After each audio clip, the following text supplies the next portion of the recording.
Having surpassed 1,000 completed anime, it's time to review my old favorites and find out what holds up. I'm Sacrabolic, your envoy of hope, and this is Anime Favorite Search. Fate Stay Night Unlimited Blade Works Prologue starts off the Unlimited Blade Works route of the original Fate Stay Night visual novel, but this time adapted in 2014 by a completely different studio. First thing worth noting about this is probably the change to Ufotable over Studio Dean and the solid decade that passed in between the two adaptations, because now Fate Stay Night is completely gorgeous, which is noteworthy, but also not the main draw for me for why I got into the franchise in the first place. So this entire little OVA is basically starts the first few episodes of the original anime, but with the perspective of Rin. Obviously, there's probably some few minor differences just because this is a different route than the original Saber route, but whatever those differences are, I'm sure doesn't particularly matter. It starts off with Rin waking up and going to school early because her clocks are fucked up. Then she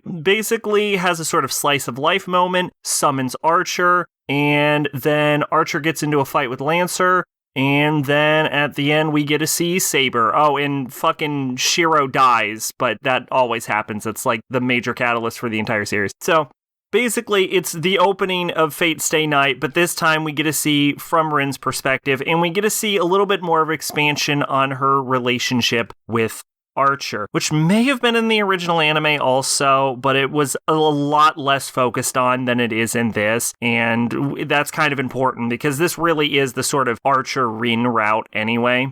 That said, this is essentially a 40-minute episode that normally I would consider to be part of just Unlimited Blade Works, but I base these based on Mal listings, so I figure I have to make an episode about what is essentially a 40-minute TV episode.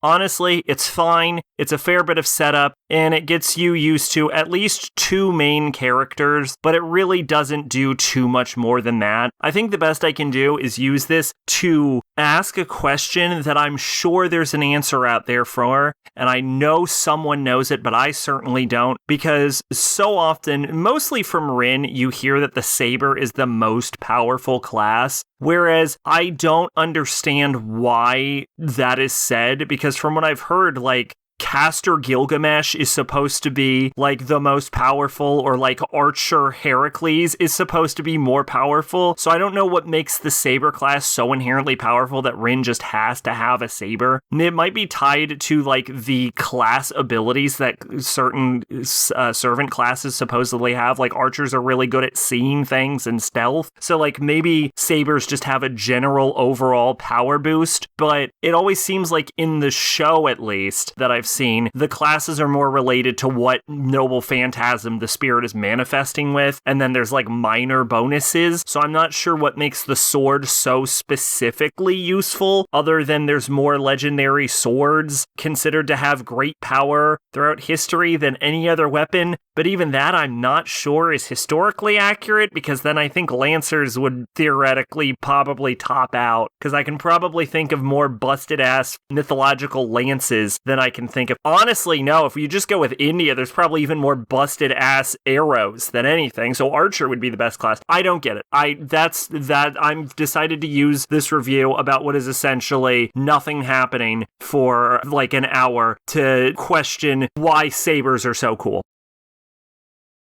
Twitch and Discord in the description. I've been Sacrabolic, your envoy of hope.